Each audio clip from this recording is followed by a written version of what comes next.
Everyone. I'm Patricia, I'm sorry, I'm losing my voice. I'm Patricia Medea. I am the Fine Arts Jewelry Program Coordinator here at Pratt Institute.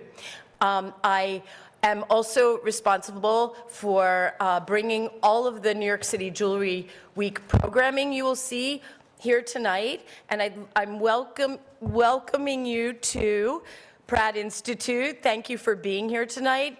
And thank you for supporting all of the amazing artists and work that you will see here this evening.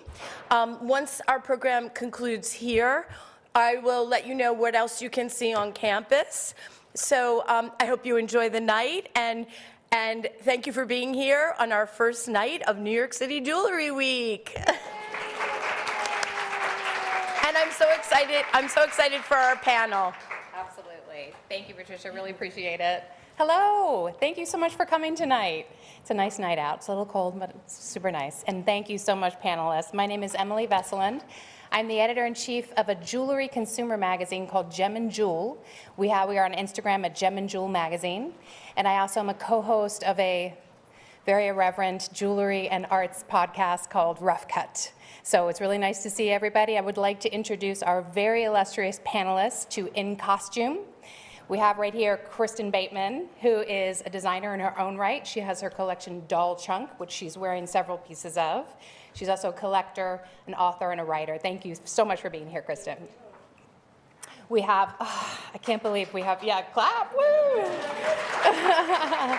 We have both sisters from Lizzie Fortunado, one of the most, just one of the best costume fine and demi-fine collections out there. And this is Lizzie, who is the creative, the creative mind, the designer.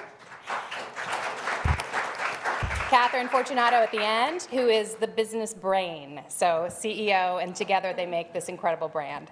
And then we have a legend, Diane Love, whose jewelry you can see out in the hall under the glass out there. She is an artist, innovator, sort of like a creative polymath, and I want to talk to you about that as we go down this path together. But thank you so much for being here. So we're here to talk about costume jewelry, which has been sort of alternately, lauded and maligned over the years and over the generations, but it's sort of always been here. So the first question that I'd love to ask, and Catherine, I was thinking maybe you could answer, is, costume jewelry has a very long history. How do we currently define it versus maybe what we thought of it before? Absolutely. Thank you all for being here. It's interesting. Lizzie, actually, on the way here, we were chatting, and she said, how do we use costume versus fashion jewelry? And so it's a very popular question. In fact, we participated with New York Jewelry Week last year to discuss, is costume jewelry a dirty word? Because, to your point, it has sort of ebbed and flowed in terms of its popularity as a category and then as an expression. I think as it pertains to where we are today, we loosely refer to everything that's not fine jewelry as costume jewelry, which is probably a bit abstract and generous, but is sort of what we've always said, because our brand is 18 years old. We've used every material from a vintage chandelier piece to a feather to a recycled glass bead that we got on the side of the road in Kenya to 24-karat gold-plated brass. And the mix of all those pieces, we always say, is greater than the sum of its parts. And to us, that's not fine because it's not a precious metal, but for us, it's costume because it's not fine, for no better reason than that. And so, I'll be really interested to hear what the other panelists say, because we sort of interchange fashion and costume. That doesn't always mean it's imitation in the original sense of the word, which was meant to imitate precious jewelry at the turn of last century, which is not always our objective, because so much of what we do doesn't resemble traditional fine jewelry at all. That was kind of a non-answer. That's a great answer. Are you crazy? Diane, you started in the 1960s, and you have such an interesting story, and we're going to get to that in a minute, but how has sort of the idea and the term costume jewelry changed since back then? I think the French have a good term for it. I guess it's about 30 years ago, Swarovski did a book called Jewels of Fantasy. And so they called costume jewelry fantasy. And I think love that that. sort of covers the bases without being too specific. So that's the way how I would call it. Awesome. Thank you so much. So costume jewelry has slowly become the stuff of art critics, museum displays. Here we have NYCJW celebrating it en masse in different buildings at this prestigious school. For any of you, why do you think that it's sort of had this huge glow up in recent years? Why is it now so prominent as a collectible category? Kristin, maybe?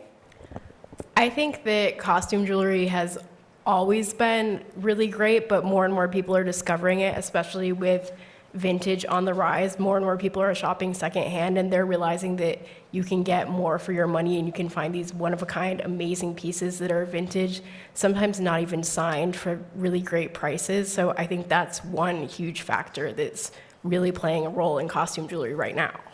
And you can't wear some of the volume, the scale of pieces that you wear and that, so many other super fabulous, fashionable people wear in real gold. Yeah, if we talk about that, like precious metals and gold are at an all-time high right now. They've never been more expensive than they are now. So, and obviously you can't create like a giant pendant or like even chunky rings like this in gold and make them affordable. So I think it's really great to express your personality and experiment with different things too when you are wearing costume jewelry. Thank you. Lizzie, when you began your brand, you began as a costume brand. Is it because you could throw off the shackles of fine, or was it because that was what you could afford at the time? Or tell us. That's right. It was simply because that's what we could afford. We were in our early 20s. I was working, about to quit a fashion PR job. Catherine was basically subsidizing the two of our lives in New York as we ate ramen noodles and I strung beads. So this was a matter of necessity. This was my going to estate sales and finding vintage pieces and making a few necklaces out of those vintage pieces. Or as Catherine said, finding a crystal piece from a chandelier and then stringing that into a necklace. So this was really using the resources that we had at our fingertips. And that wasn't even necessarily traditional jewelry materials. That would be going to trim shops. That would be going to yard sales. And then repurposing. So you went everywhere to get all kinds of stuff. Everywhere. As I'm sure many of you do too for yours. Absolutely. And repurposing that, making it something that felt fashionable. We didn't want to repurpose it and make it feel so out there that it wouldn't resonate with the West Village boutique that we were trying to pitch and land on their stores. But again, taking unexpected materials and putting them in kind of fashion-forward silhouettes to make a piece that felt fashionable but certainly wasn't trying to be fine jewelry. Awesome. Very cool. Kristin, your doll chunk line is so fun. If everyone can see, hold up your hands for a minute. Just unbelievable pieces. You use ceramic, you use acrylic, if I'm correct? Yes. Yeah, and sterling silver mainly. Yes. Tell us a little bit about the history of the brand, why you launched it, and why you didn't launch a fine jewelry brand. Yeah, sure. So my background is as a fashion writer. So I was a journalist for many years, and I still am. I write fashion books, and I contribute to like Vogue, Elle, etc. And I always had an interest in jewelry, like maximalist, weird jewelry. I collected vintage jewelry for years, and I always wanted to launch my own brand, but I also studied at Parsons. I studied design, so I knew I wanted to do something in design eventually. So a few years ago, I was finally able to launch my own jewelry line, and I wanted it to be like the pieces that I wanted that I didn't see on the market. So really chunky, really big, really funky pieces that are made out of, it's costume jewelry, but it's like materials that I think are still good quality, sterling silver, ceramic, acrylic. If you take care of it, it will last you a very long time. And it's just pieces that I think you really won't see anywhere else, that are just really fun, that bring you joy, that make you think of something different, that really speak to having personality. All three of you, you have a very distinct point of view, and I feel like you really, really know your audience. And it's three different audiences up here, I think, except for me. I'm the audience for all of you. But Diane, you have this incredible history, and I hope that you can share a little bit of it with us. Diane was a designer at Trifari, and if you know anything about costume jewelry design, this is a huge deal. So could you tell us a little bit about how you got going? Well, I think I can also address the concept, because I came from precious jewelry or fine jewelry, all of this, in a way, a bit the way Kristin, I didn't like what was happening in jewelry. My husband suggested, he had a collection of antique artifacts that he had acquired while he was serving in the military in Asia, in Japan mostly. And one day he took one out of the drawer and he said, why don't we make this into a piece of jewelry? It was a 15th century yellow jade Chinese belt hook. And so we did. We took it to a fine jeweler. It was set with green and yellow and brown diamonds and 18-karat gold. And the piece was carved. It was originally a sort of a serpent. And so the setting and the additional stones kind of accentuated the design. I can't think of a time I wore it when someone did not come over to me and say, what is that? And I would have the pleasure of saying, oh, well, this is a 15th century Chinese jade, yellow, and go into that. And so that led to my designing another piece. I took another piece out of the drawer. It was, in this case, an ivory netsuke, Japanese netsuke from the 18th century. And I took it to the jeweler. It was set with a lapis lazuli cabochon. And I remember we were out one evening for dinner with friends. And after dinner, the husband took me aside and he said, can I buy that for Rose? It's our anniversary next week, and she just loves it. And I said, no, this is my jewelry. No, I was not thinking about being a jewelry designer. All I was thinking about is I want to do things that reflect me and not anybody else. But then I thought, well, if I sell it, then I can design more pieces. I'll have a kitty of money. And so I sold it. And I designed 10 more pieces. And someone suggested that I go to see Andrew Goodman at Bergdorf Goodman. Now, this is the time when you could get access to people. And so I went up there with my 10 pieces up to his office in the penthouse at Bergdorf, and I put all of the pieces, each one unique, each one designed around an antique artifact, and I put it on his desk. And the first thing he said to me, he said, my anniversary is next week. Can I buy one of these for Nana? And I was thrilled. I thought, well, my goodness, it's already worthwhile my being here. And then he said to me, we're expanding the store. There used to be on 57th Street, long before everybody's time, but mine, another store called Tailored Woman. And Bergdorf Goodman had taken over that space. They were redoing it, and they were enlarging the store, and they were going to have a jewelry rotunda. And would I be able to create a collection in time for the opening? Now, this was probably around the end of March, April. And the opening was going to be in the fall of that year, 1969. And I said, sure, not really thinking. Now, I had 2 young children at home. I also had another business, a flower business, which I was telling Emily about. And suddenly I had this rather exciting charge to create a collection. And I did. 102 one-of-a-kind pieces. 102, and how long?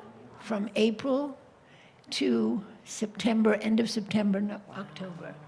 And I don't know how I did it. I really don't. Because each piece, they were Viking amulets, Japanese netsuke, Chinese pieces, Roman bronzes, Byzantine crosses. Whatever I found, there were certain criteria. It had to be small enough that you could wear it, so it wouldn't load you down, you know, and that I could set with precious stones. And so each piece was sold with a description of the original artifact, because I really felt that was very important, that people have this history and understand. My background was as an art historian and artist. That's what I did at school. I got a degree in art history and a studio art. So I love the idea of wearing something that was unique. So the collection was very well received. I got tons of press. This is, again, in the day when this was accessible. There was a very famous fashion writer, Eugenia Shepherd, and then there was another fashion writer, Ruth Preston. All of them came to the opening, and there were articles and so forth. And so it was very exciting, very nice. The night of the opening, and I told Emily this story, we were out to dinner with a few friends after. One of the friends, good friend actually, he and his wife, was Leonard Lauder. And Leonard leaned over to me during dinner, literally tapped me on the shoulder, and he said, "Diane, you should knock yourself off before someone else does." And I thought, oh, goodness, I've just got through of this huge collection, and can I rest? And I thought, well, I guess I'm going to take this advice. And so I looked into who is the best jewelry manufacturer of costume jewelry out there. And Trifari was the best. They had a fabulous facility in Providence. They had a wonderful design studio on 57th Street. And so I went to see the principals of Trifari with all my clippings, and I said, I would like to create a collection of costume jewelry using the concept. So instead of the actual artifact, we made replicas of the artifact. And actually, doing the costume jewelry was very liberating. I didn't have to worry about the size of the stone and how much that costs, the emerald or the cabochon ruby or the diamond or whatever, and how much gold I was using, because it was faux. It was all white metal, and I could make the colors as big as I wanted. I could make the stones as big as I wanted. It was very exciting. So that's in amazing. brief the story. That's such a great story. Thank you so much. Yeah. I love that there was a time when Byzantine crosses were available at like doodad shops in New York City. It's so amazing. It's so great. Lizzie, you are the master of the mix. I mean, your collection, your eye always impresses and stuns me when I'm like, how does she put these three things together and she gets this sort of harmonious thing? Do your non-fine, I know you guys also have a fine collection, I should say, too, that's gorgeous. But in your costume collections, how do your materials impact how you create that magic mix? Yeah, that's a good question. I think we don't have a Trifari-like partner, which I wish we did, but because we source materials from all around the globe, oftentimes it's kind of access to materials that dictates what ends up in the collection. So I'll go to the Tucson Gem Show and source strands of beads, but if I can only get 80 of something and we have a mandate to make 160 necklaces, then I'm only, I'm dividing them up and figuring out how many pieces I can use. And more often than not, we're not trying to reproduce the original of the thing that we found. Occasionally we'll cast a vintage piece, or we'll try and make a glass bead to imitate one of the stones that we found. But oftentimes we're dealing with rough materials, trying to use the original of that material, and then that is kind of dictating the finished good or how much of the finished good we're making. So oftentimes I'm really trying to combine materials that feel unexpected or interesting to me, whether that's a rope with a stone with a piece of glass or some odd combination. And part of that is preference and aesthetics, and part of that is what I have access to and our manufacturing capabilities, or more often than not, limitations. Do you have buyers who are finding things for you guys? Or are you going to the trade shows? We're Where are you hunting a lot. sourcing? Yeah. We're sourcing Well, all over. tell about your WhatsApp relationships that are more I wanna know robust about your than your WhatsApp own relationships. husband. My husband jokes that I just have a series of boyfriends in Thailand and India that I'm cheating on with, because that's who I talk to more than I talk to him. No, we source a lot of stones from Asia. We have pearl vendors in Hong Kong who will see, a few of them have offices in New York, so we'll see them on 47th Street, we'll see them in Tucson. And then some of it is just like pounding the pavement. Like I've been on Houston Street before where the African vendors set up their wares, and I've gone up to them and started conversations and have relationships with those people. And I'll sometimes meet them in Queens, I'll sometimes see them in Tucson, I'll WhatsApp them and they'll send me boxes of things. But from the get-go, it was really pounding the pavement. Neither of us had, internships. I mean, I worked in fashion briefly, but we didn't have experiences in the jewelry world. Neither of us studied jewelry. And so when I started, I would just like bop around Midtown and knock on doors. And it was a huge leap for me. I didn't have connections. I didn't have the insight to say like, go here, or have a lot of money to invest in these people. And it was really a lot of vendors just kind of like taking risks on me, and it's relationships that have now existed for 15, 18 years, and it's been amazing, and these people are like family. And the same with our international vendors. We work a lot with vendors in Italy and India, but it's really just kind of like knocking on doors and saying, I want to make this, similar to what Diane was saying, I want to make this, can you help me source this or replicate this? And yeah, just hustling to find those people. Awesome. Thank you so much. I have a little sub question for you. You were a little bit in fashion. What made you say, jewelry, I'm doing this? Because I thought it would be easier than clothes. It's amazing. Which I was sorely mistaken. I sewed a lot during high school. I made my prom dress. I always liked making clothes. And I was like, oh, jewelry sounds faster. Little did I know. I love it. I love it. Kristin, you are not just solely jewelry, you're fashion. For sure. Well, my background is as a fashion writer, and I also wrote about jewelry design, etc. But I don't design clothes. I only design jewelry. So Doll Chunk is the jewelry brand, and then we also sell vintage on Doll Chunk. Amazing. The vintage section on her website is incredible, and Thank there are you. many things flagged. Your style really incorporates costume jewelry in such a fun, gleeful, playful way, and deeply chic. And I wonder, what are the advantages to styling outfits with costume versus, say, fine? I think that you can get the most amazing, most personality defining, most unique pieces vintage. And I've been collecting vintage like for years, like for as long as I can remember. And I think it's so important to mix it in with the other stuff that you have. It's also very affordable because you can find it almost anywhere, like everywhere from a random antique mall to eBay. So I think that's a great point. And I think for me too, vintage has inspired a lot of our Doll Chunk pieces. Like, for example, I collected antiques as well for years, and some of the pieces are based on antiques. Like the masked lady necklace and ring is like based off of a patch box, which is this thing that holds moles. It's a kind of weird object that I discovered a while ago. So yeah, That's the tooth? love, it's the mask. Oh, that's the mask, masked yeah, lady. yeah. We also have like a Victorian snake inspired piece, but we like to look at vintage and then kind of make it a little bit freaky and weird, not copy it exactly. But I think it's very inspiring too, because if you look at costume jewelry, it basically defines our history and culture. It says so much about what was happening at the time, and it reflects what's happening now. So that's just another reason why I love it too. Thank you.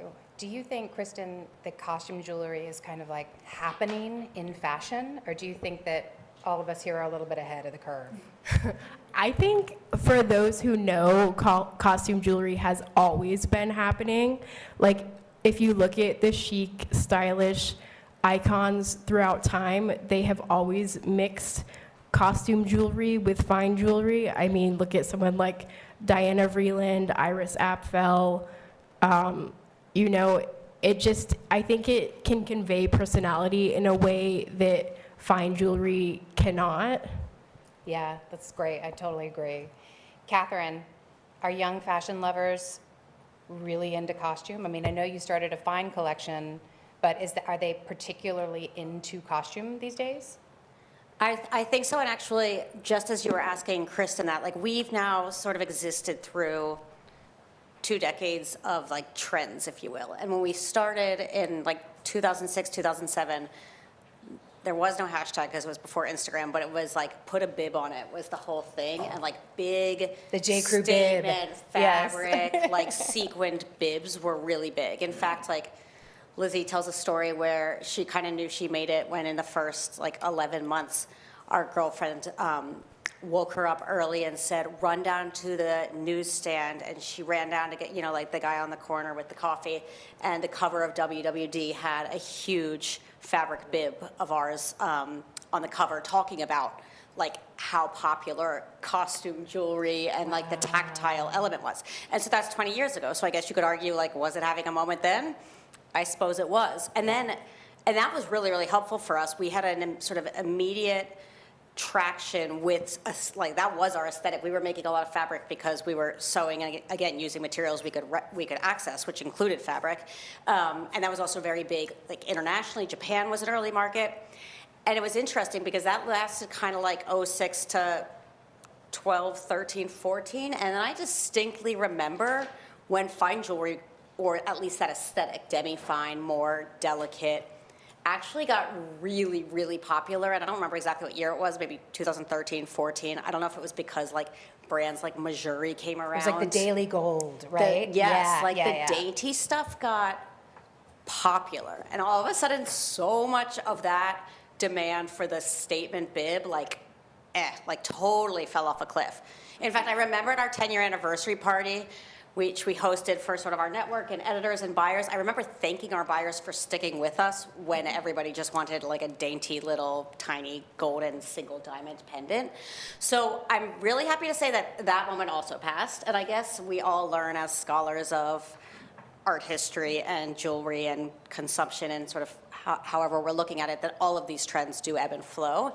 And so I think definitely, the post-COVID world, people want to be joyful, people want to be colorful, people want to wear happy, bright things that reflect their personality and get them back out again. So to me, it's sort of like a very wonderful, joyful moment that we're in, that all of that sort of big statement exists again. I'm wearing a carved turquoise heart, and like people really like to have a heart in their jewelry because it's happy and loving and expresses sort of that delight.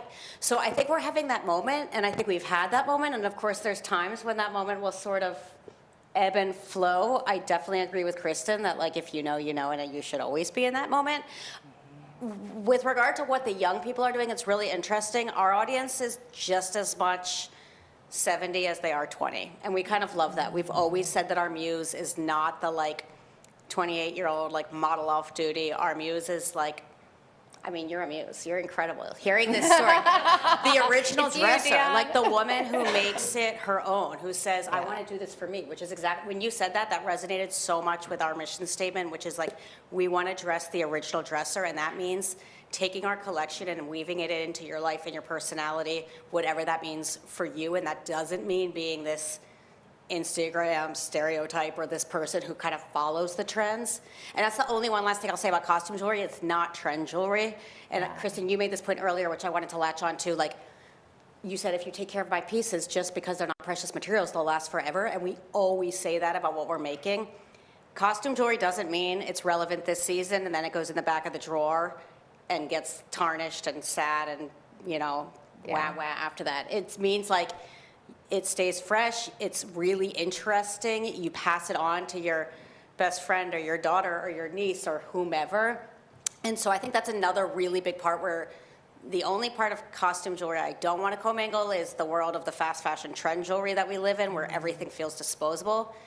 We were in Texas at a trunk show the other day, and a customer came in literally wearing a necklace and earrings from easily 11 years ago, and it looked like she bought them yesterday, and it was so cool to see her make that aesthetic relevant 10 years later. So I think that's an important distinction that also kind of gets muddied, especially in the world where we live in today, where everybody can have every trend immediately if they want to. Awesome, great answer. Thank you so much. Lizzie, let me just circle back to you for a minute, because I'm talking about the mix. I appreciate you guys holding the line on the chunky jewelry through the dainty era, which was, I don't know what that was, but I appreciate the chunk. You have Tiger's Eye there. She has turquoise. What are the most popular, like what's selling? What are the most popular materials in your costume part? Yeah, it's definitely a range of things, and you probably shouldn't ask me. You should ask Catherine, because the things I like never sell. So she's the business savvy of the two of us. She's like, let me tell you. Turquoise is polarizing. Some people, I love It turquoise. is? Some people think turquoise Okay. is like, makes them, I don't know, feel too Texas or too old, or too this was my mom's jewelry, Like or too too boho, done or or- something. yeah, okay. I personally love turquoise. I use a ton of turquoise in our collections, but I know like sometimes I can't go too turquoise heavy because not everyone loves turquoise. Okay. But we will see like color trends, and we'll see. We do a lot in glass and a lot in ceramic as well, and we'll do things like Testa glaze and lavender, which I will be like, oh, that's never going to sell. That's such a specific color. And then we had this moment where like so much lavender was selling. Wow. And we do, I can't speak to it like so specifically, but I would say like it's just such a range of things. We also notice that people really gravitate towards those unexpected color combinations. So a few times we've done earrings that combine like a blue, like a turquoise and a tiger's eye together, like that reddish brown and a blue, something that you wouldn't typically put together. And then it's that unexpected, wait, I need to look twice. I need to say, what are you wearing? That's so unexpected. And those are the things, when it's a little bit unpredictable, those are the things that we notice people really gravitating towards. Awesome. Diane, yeah, please. I had the benefit of having, so I told you when I was designing jewelry, I was also doing silk flower arrangements.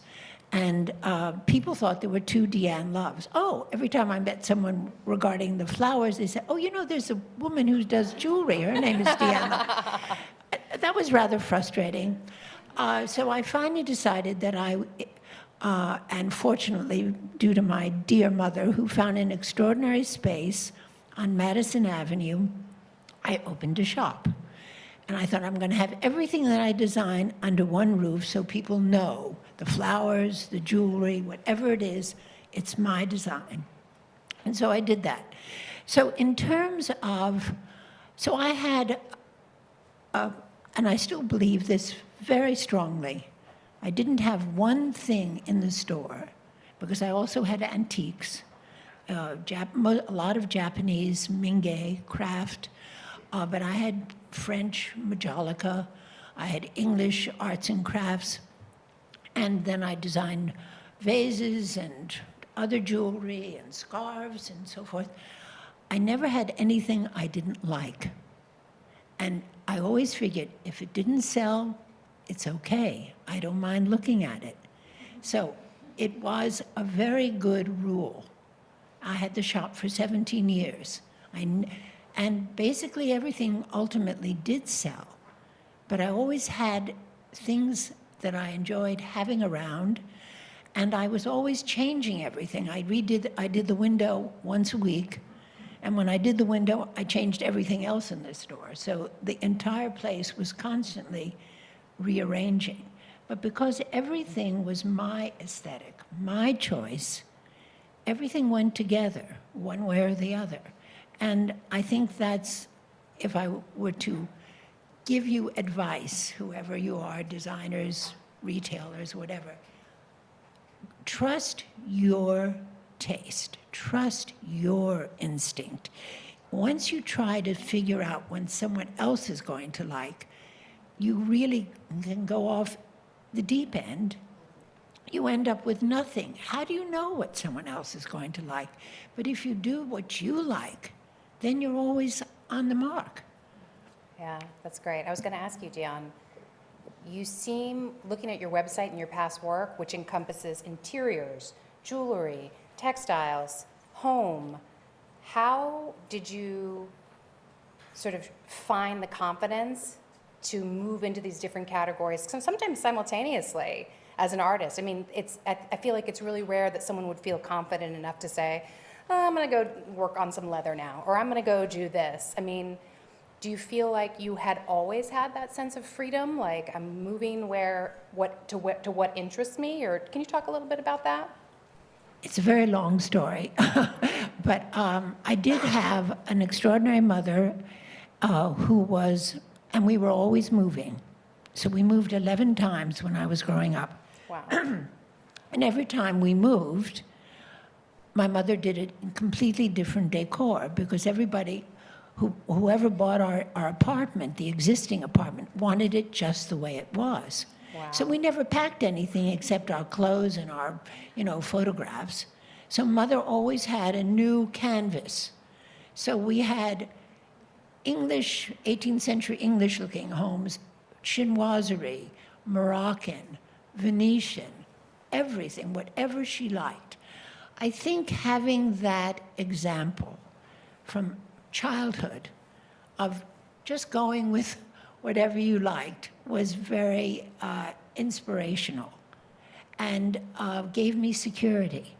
So when I was doing the flowers, I couldn't find containers that I liked. So I thought, oh, well, I'll design some containers. Why not? So then the arrangement and the container would be cohesive. Everything would be working together. And so this kind of was expressed, it came out in all of the things that I was doing. I even ended up doing a home fragrance because I wanted to create the complete environment in the home. Fragrance, you walk in, is a very big part of it. So it was always creating the entirety, the whole feeling. I don't know if that answers your question. Does. Okay. That's so cool.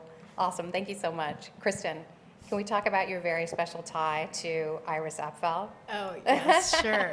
So, well, like I said earlier, I've been collecting vintage and antiques for as long as I remember wearing vintage jewelry. So when I launched Doll Chunk, I would always be also wearing vintage, and a lot of people would be like, where is that from? Can we buy that as well? So just last year, I launched a vintage section on our Doll Chunk website, which has been really cool because I source a little bit of everything from like unsigned pieces that I try to make really affordable. Like we have some things that are literally like under $50 up into like antique rings. And then Iris Apfel had, of course, a lot of estate auctions. So I was very fortunate to get some of her pieces. And we started selling some of the pieces on our website as well, which has been really, really special and really cool because we've been able to unite these really iconic, really special pieces, a lot of which are heavily documented but weren't really spotlighted the right way in the auctions. We've been able to unite them with like really big fans and people who cherish them and are going to wear them and protect them. So it's been really cool. There's still like a couple pages. Yes, we're actually going to be every day adding. wear a ring Yeah. that Iris Apfel wore all the time. Yeah, we're actually going to be adding is- more soon, more from Iris, so that will be exciting. That's so neat. Thank you for sharing Thank that. you. That's so great. I did not prepare you guys for this, but I wonder, Diane had a great little tidbit where she was giving advice. Catherine, if you could give the students in this room some advice about living the life of an artist or a jeweler or a fashion designer or a home decor person, what would it be? I was going to piggyback off of what you said. We have had moments where a buyer comes into the room and says, that's really great, but you know what? It would be so great if you did the heart in strawberry quartz, so it was literally like a pink heart. And then you could tell Lizzie, the designer, is kind of like, but like the buyer is from, Neiman Marcus, so you want to do what they say. And so I'll extrapolate because it's not fair to exactly steal what you said, but I would echo that not only staying true to your heart, but doing it even when the person holds the purse strings. Like, we make those things and then they don't sell. So really do stay true to yourself, even if they're saying, because then they want to return them and say, oh, that didn't sell very well. I'm like, yeah, because you designed it instead of letting the designer design it. So I would say I would really echo that. Also, I guess it sort of depends, there's so many probably people in the audience coming at this from different perspectives. If it's just fine art as a hobby. It's very different than creating art as a business. For us, we did have to figure out how to scale. Lizzie originally made every piece, from our live work for the first few years by hand, and it would be staying up really late because an order wasn't done and had to ship to a retailer. And then eventually we had to figure out, okay, well, if the retailer wants more and more pieces, we need a few extra people to help us. Or to her point, if the beads are limited edition and you can only make 100 necklaces, but you really need to make 200 necklaces to make the economics worth it, how do we find enough beads to make 200? And so from that perspective, I would say that we talk about a certain amount of hustle that you really do have to have, and you really have to love it to want to wake up and hustle for it every single solitary day. And so like anything you're pursuing at any point in your life, if you're doing it, hopefully professionally and fun get to overlap because we still love what we do, but we often say that. We probably would not still be doing this after close to 20 years if we didn't truly love it, because if it was easy, everybody would do it, and it does take a lot of hustle. So constantly innovating to make sure you love what you're doing, because it's not easy, but it feels easy and fun enough most days, and making sure there's more good days than bad days is important too. So real. I love it. Kristin, what would you say to this audience in terms of advice? I would say, echoing what everyone else said, is really stay true to yourself, do what you want to do, because otherwise it just doesn't make sense to do it at all. Stay true to your vision, and it may not be for everyone, and it may take some time to find your audience, but I think that's super important. And also, don't be afraid to experiment and to do multiple things. Like, I started out as a fashion writer. I'm still a fashion writer, and I love that I can do multiple things. That I have a jewelry brand. I also am like a vintage dealer. I also write. So I think it's not a bad thing to do all different things at once. I think it makes it more interesting. Absolutely. Lizzie? Oh, I'm going to get you at the end because I have a very pointed question for you. Okay. I'm racking my brain for things that haven't been said because I think this advice is so valuable. I would say also, if you are starting small, and for Catherine and I, who were self-funded and didn't have a factory to go to and place a huge order with, we started in a way that was very limited, very niche, and as we scaled, figuring out how to maintain that was probably one of the biggest challenges of our business, but the most rewarding part of our business that has, I think, led to our longevity.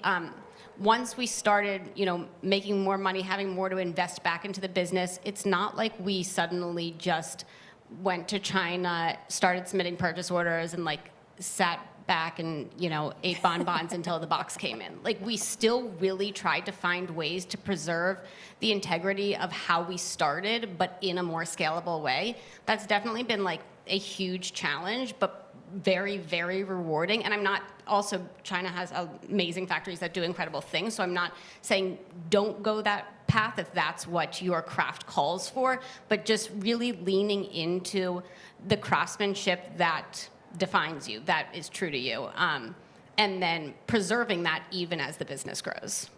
Fantastic. Thank you, Lizzie. Diane, last question of this before we open it up for questions.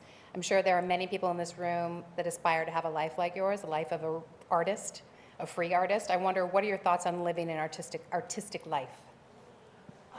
Can I back up just a tiny bit? Absolutely. You're looking at 4 people who've had a degree of success, and it looks like, but this is not where any of us started. My first space on East 63rd Street was $150 a month rent. Wow. And it was not commercial, so I really wasn't supposed to be there. It was below street level, and I did absolutely every single thing that had to be done, I did. The moving, the fixing, the repairing, the polishing.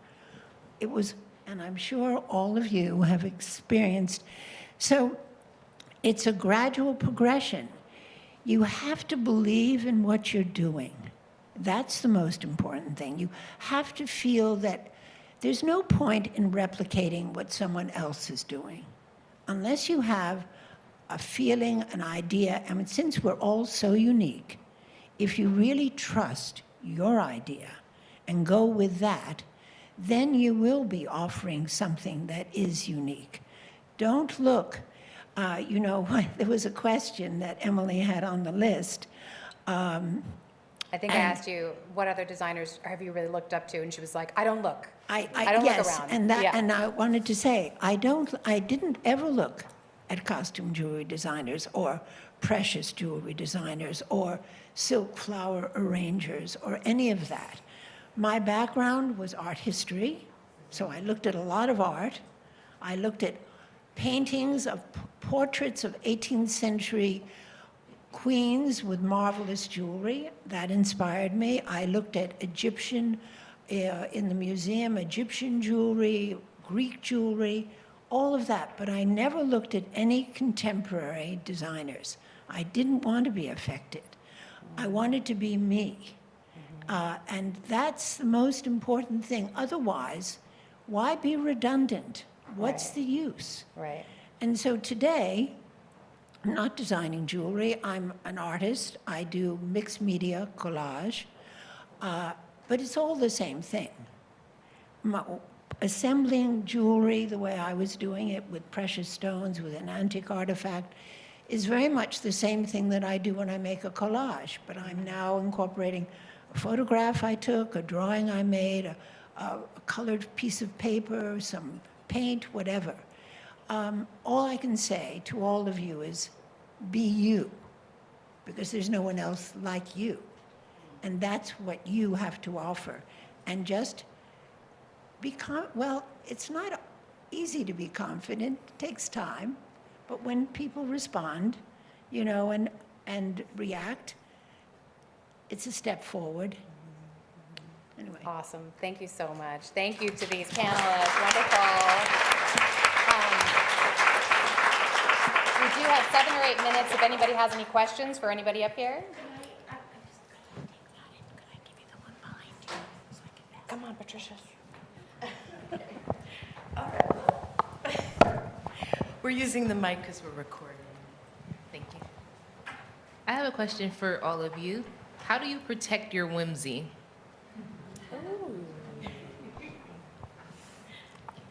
I don't think you think of it as whimsy. I think you just think it's me. It's just what I am. And as long as you, so I guess the word protect is really a good one, is that you don't let yourself be, oh, so-and-so is doing this and they're doing so well. Maybe I should incorporate that. That's the kiss of death, really. And so I think that's really a wonderful question, because you have to guard that. That's what you are. That's what you have to offer.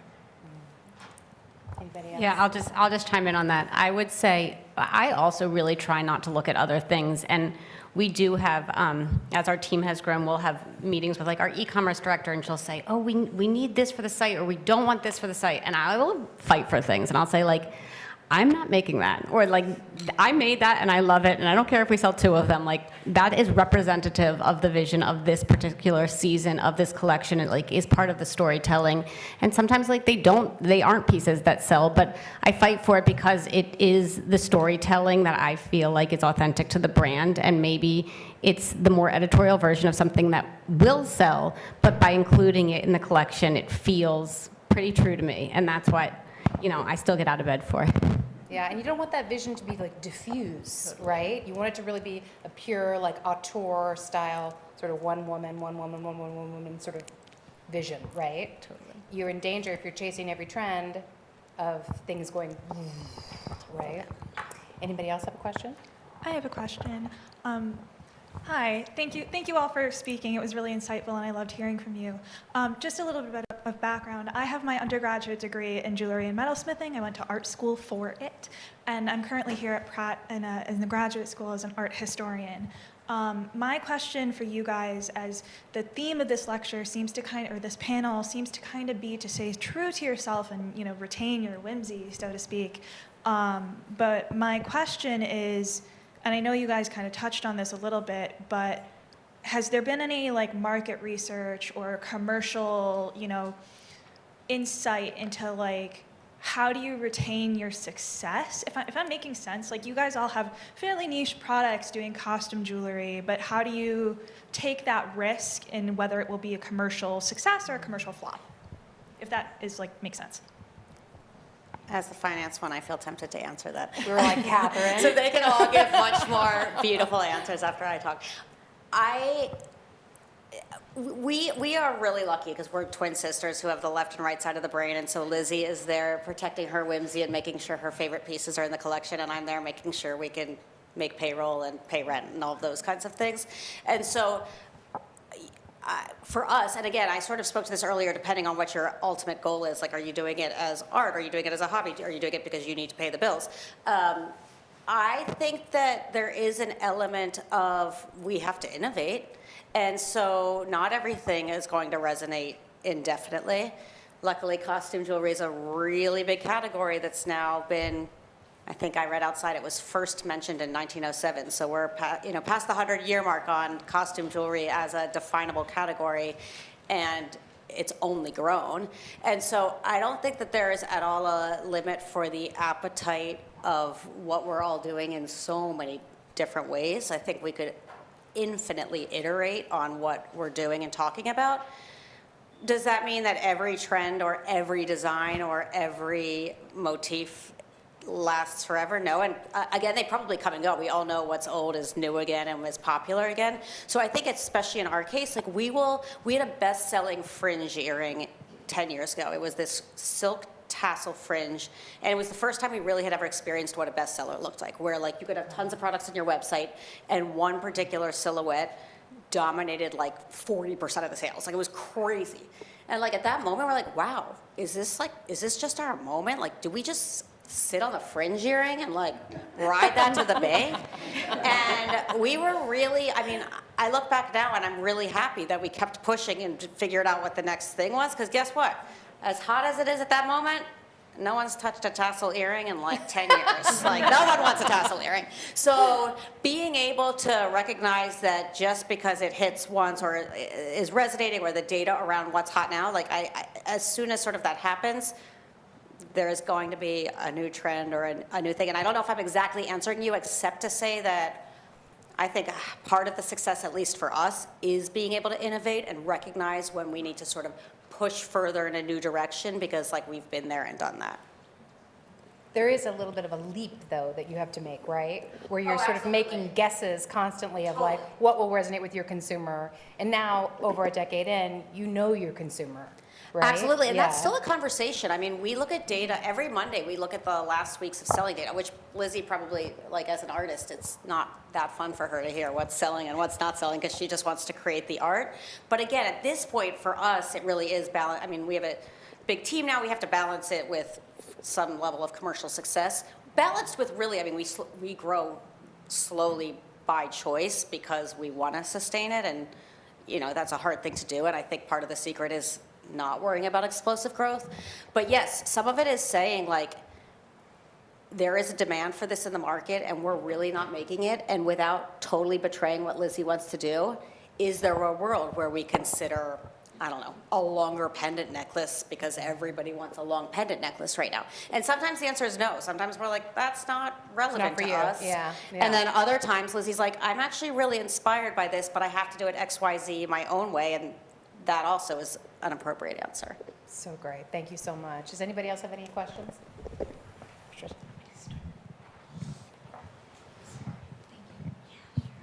Hi, everyone. My name's Laura Fortune, and it's very close to Lizzie Fortunado. So I remember when I started my business and I was looking it up, I was like, hey, wait a minute, that's cool. I'm an enamel jewelry designer, and I've been in business for a couple of years. I do make large work that's really colorful, and a lot of people can confuse it for costume jewelry in some aspect, because the word enamel is used in costume jewelry a lot. And in some places in the world, you're not supposed to use the word enamel unless it is fired at a certain temperature. I'm curious how you all handle the materials you use, using that language on your website at the price point that you do. And then I spend a lot of time explaining to my customer why it is the price it is because of the work that I have to do. So it's very confusing at this point, I've found, to to validate it when they see so much work that is costume jewelry and it's not actually the work that I do. So I'm just wondering how you navigate what you call materials. And, you know, I guess that's basically, I don't know if that makes sense, but that's what So I'm curious, like. You're asking like, because you use enamel, sometimes you're lumped into costume jewelry? Absolutely, because I think I spend a lot of time educating customers, and I don't know if that is because they are now have costume jewelry that's so accessible, and it's a certain price point. So when they walk up to see my work, when they've seen an enamel pin and it was $10 and mine's $500, that's a huge price difference. Yeah. And so I spend a lot of time thinking about that and how I can, educating them and how I can do a better job of making that come across Sort of correctly. the distinction between like, there is enamel that's mass made. Yeah. And maybe not a nice metal underneath versus what I do. Does anybody have any tips for her about how to Cold communicate enamel, that? there's resin, there's Yeah. cold enamel, there's low temperature, so it sets it a different, there's, the word enamel, it's like being able to call everything a diamond that's a sparkly, shiny thing. You know, and that's just, this is the first opportunity I've had a chance to talk to a panel of costume jewelry designers about that use of your word, that word, and You it guys being a do anything with different enamel, like- material. In terms of how you communicate it? I don't do enamel, but I do hand painting. Like on our masked lady, it's a hand painted technique, and we're like a really small brand. Like I only started Doll Chunk a few years ago. It's very still, I haven't scaled it to do like production with someone else. It's literally me and like a couple other people making it. So I spend a lot of time explaining that to people, and that our pieces are all made to order. There's sterling silver, it's ceramic, it's acrylic, it's checked glass, because people do assume that, oh, it's just plastic. And I think just explaining to them that it is made to order, you're making it, it's like a very personalized experience that you're creating it, and that you're not like drop shipping it, you know, from China. Yeah. And I think you can use social media and a website a lot to explain that, because we have like a lot of copy explaining that, and I try to explain it as much as I can on social media. I try to really amp up the product descriptions, talking about the materials too. So I think those are things that can help. You do a ton of enamel. We don't do like actual enamel, but on the masked lady, which is this, we do hand painting. Hand Yeah, painting, okay. which it's not technically enamel, but it is like, some people would say it is, but technically no. Yeah. Thank you so much. Is that helpful? Yeah. Okay. Great. I mean, you responded to her exactly what I was just, you were like, but it is an amp. You're like, oh. I'm sorry I unraveled that. I hope that you have good luck. But it's valid. Yeah. But that's, I guess, what the conversation I have a lot. I think you have to, I think it's, check out Doll Chunk and check out her descriptions. Yeah. Website, I saw that there's enamel pieces, Yeah. but for the price of, it's Yeah. just a question about material, the use of material, costume jewelry is a huge factor about the price point of it. Yeah. Yeah. I feel like we have more to add. Yes, Diane. You're creating, Miss, I don't know your name, but you're creating art. You're not creating enamel. You're using enamel as a medium. And that's what you need to communicate. Your pieces are one of a kind, and they're art. And this is enamel. This was made in mass. But the material is very secondary to what you're creating. And I think that's what you have to point out. And the getting into the detail of this is this and that, that's really secondary. If someone relates to it and really connects with it, that's what's important. And it's art. Yeah, make no apologies. Just, I don't. yeah, you I don't. just wanted to Yeah. bring the conversation. Like Yeah? I said, I've never been in a panel with this, so Yeah. I was just curious, like the talk conversation about materials. absolutely. Do you want to chime in? We talk about materials a lot. Like we created a behind the jewels and about the, like we did a lot of extra pages on our website because this is a conversation we have a ton. There is a difference between a freshwater pearl that costs $100 versus $4 at market. Just like you said, you could get a diamond for $100,000, and you could get a tiny little 3mm diamond for $6.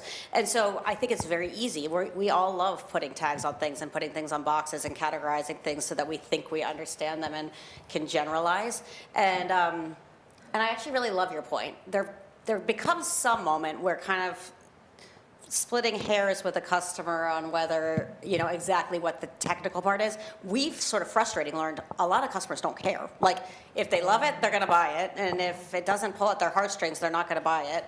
And interestingly, if they love it and it's $700, or if they kind of like it and it's $200, they're buying the $700 piece because they're buying the one they really love. Mm-hmm. So I would say it's also a combination of sort of taking the advice of, it is art and they have to connect to it to really appreciate the sale anyway. And yes, we educate them a ton because this frustrates us, or people will ask on Instagram, why is this so expensive? And then you sort of try to explain it because it's on this public forum. And so explaining some of that I think is really important.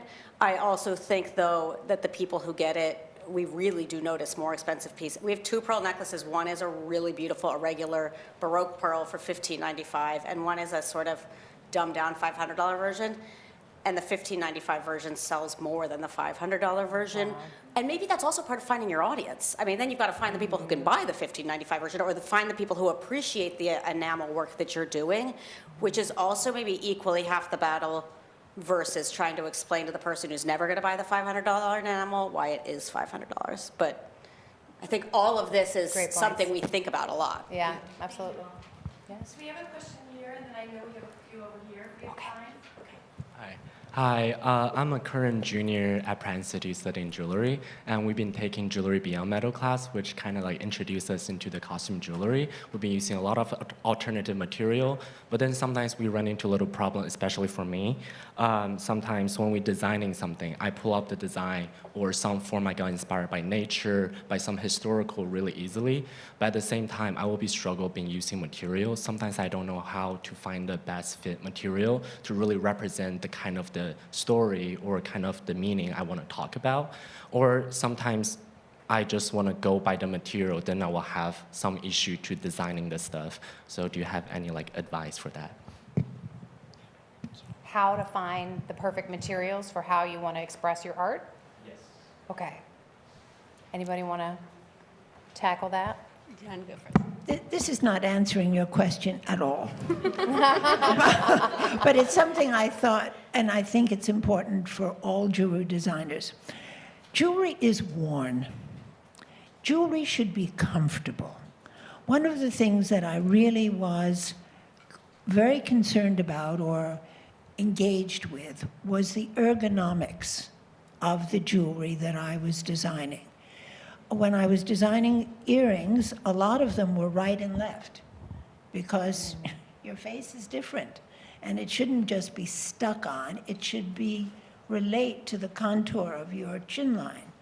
Your collars that I designed were comfortable, and they really laid comfortably, on the chest. That's a very important element of any design. Whatever material you choose to use, I think you have to keep that. I guess I shouldn't say that. You have to keep that. That was my point of view, that you should make it so it's very comfortable, looks great, but really fits like a dress that really fits well, not just stuck on you, but part of you. Yeah, so think about the body, right? Yeah. Yes. Outside of being invited here to listen to my wife and all the other panelists, Dion's husband. I think it would be interesting for you to share the story. Diane always thought, well, jewelry was in the past.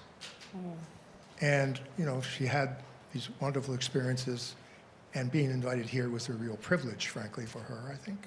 For us. But I think I'd like you to share with everyone here what their future may be, given the experience you've had in the last couple of years with people around the world discovering what you created in the 20th century.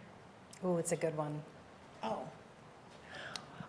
That's very nice of you. Of course, all my jewelry is vintage jewelry. Although I have some ideas for some jewelry right now because I'm writing a book about being an artist. And it was suggested to me that perhaps as part of the presentation of the book, there might be product that someone could buy in addition to the book. And so I said, oh, jewelry. I'm very grateful to be here, to be included in this with all of you doing this now. I'm not doing this now. I'm doing my collages. I am also incredibly pleased when I see people have my pieces. I get emails. Can you tell me more about this? I found this online. Is this really yours? And I have to say that oftentimes I go on to eBay and other websites and see and find pieces that are attributed to me that are not mine. Oh, wow. And I write them and I say, thank you very much, but please take my name off of this. But it's very nice to see that the pieces have a second, third, fourth, fifth life. I mean, this is quite a while. The Trifari collection came out in 1970, so it's been a while. Anyway, thank you, Bob. Yeah, and we are so honored to have you here, just to let you know, as you know. Anybody else? One and then you. Okay. I'm Sophie. I'm the executive director of the Providence Jewelry Museum, so very excited to hear you talking about Trifari. I'm sure a lot of people here know the history that Providence plays within the jewelry industry. A little bit of a shameless plug here, but a problem to solve that we've had with our museum is trying to help solve the problems everybody is asking and talking about right now. How is this made? Where does this come from? We only have 100 of these stones. How do I get 100 more, right? And so I guess what I would ask all of you are, what are some of the issues that you've seen as you've started each of your individual businesses, whether it come from a manufacturing end, just how do I make this end, where did this come from, how do I get inspiration? What were the different difficulties you saw throughout, and how would you like to see that solved, not only for yourself, but for the next generation of makers? I can kick this off. I think that obviously, as I mentioned, scaling has been an issue for us, but also our resources. I mean, we started out making everything in our apartment. That slowly trickled to other parts of Manhattan, to Providence, elsewhere in the United States. Actually, the lapidary that I use is in Washington State, and I've been working with her for 12 years. And Lizzie, pull it back a little. Yeah. Thank you. Yeah. And I think one challenge that we've had is retaining manufacturing in the United States. A number of our vendors that we've worked with have closed, have retired. So replacing that manufacturing has been a challenge. And then piggybacking off of something that Catherine said, another challenge, and this kind of has to go back with educating your customers about the materials, but another challenge is seeing things similar to ours that are made in a really fast disposable way, and just trying to continue to educate people that the way we're making it is superior or takes longer and is going to last longer, and getting the customer base to stick with you when there's something that's super duper similar at a fraction of the price point being made without the standards or the quality that we would want to uphold. So kind of that balance, both of having the resources to make it the way we want to make it, and then also to be like innovative enough to keep making things that people want, because there are so many knockoffs that are super cheap and super fast, and with Instagram everyone can see everything that you're making, and then they also can just reproduce it quite quickly as well. Great answer. We have one. I think we're going to take one last Sure. question. Okay. You sort of answered my question. I was going to bring up about being knocked off, so I'll ask you a different one. Are you archiving videos of your process so that years from now you can prove that it wasn't AI or, That's a great question. That's actually an amazing question, and we don't necessarily archive videos of the entire process, but we do really consciously do a lot of behind-the-scenes imagery and footage. We manufacture so many of our pieces in our studio in Soho, and we have like a team of women who come in and make things, and we'll take pictures like of their hands making things, not always just with an archive in mind, but sometimes just to do like a mailer, behind the scenes of what's happening in the studio right now, or like behind the scenes on this collection, this is how we made it, these are the beads that we're sorting through. Honestly, it's been more from like a commercial perspective of, we want people to see behind the scenes, and we're gonna use that as fuel to sell the collection, but I love the idea of actually having that recording to prove that real humans made it. That is, it's really good. I know we said last question, but we need one more quick. Thank you so much, Lizzie. Quick question. I just had a question based on what you were saying to the previous question about sourcing. I really relate to like finding stuff at garage sales. I've done that my whole life. And I was wondering how you kind of assess the quality of it and able to describe to the consumer what it is when you don't necessarily know what it is that you're collecting. Yeah, totally.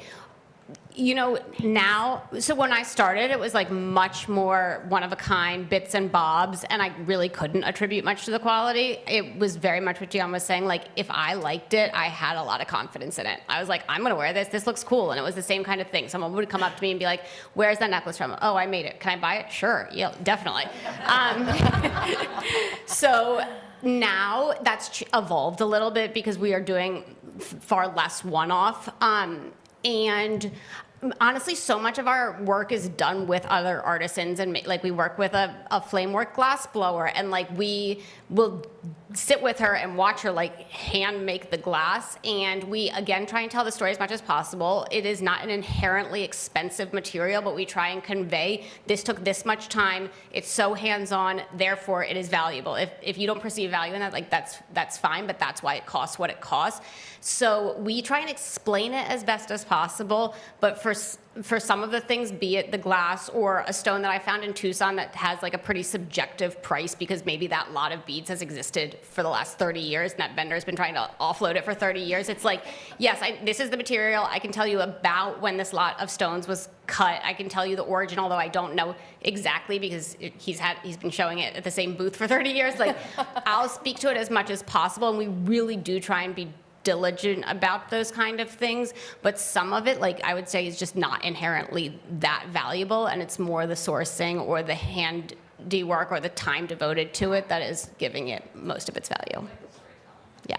That's actually the beauty of costume, because as we've gotten a little bit into fine, and our fine is sort of fun fine, it's not, $20,000 fine, but with fine you sort of feel this responsibility. Like, I've got to know exactly where all my stones are. We're only onboarding, jewelry partners who are RJC certified and like who have certain certifications. With costume, like, you definitely have a responsibility, but it feels like more of a responsibility to make really interesting things out of things that might not have the inherent value. Yeah. Where with fine, you kind of have to protect the value because, there's this precious element that you need to uphold. So I would say, it's maybe a perfect closing question, is that gives us the freedom to experiment a lot, and because you don't owe too much to the end piece by definition is going to be an art piece because it's the amalgamation of things that don't necessarily hold value until you create it. Say no more. Perfect. Amazing.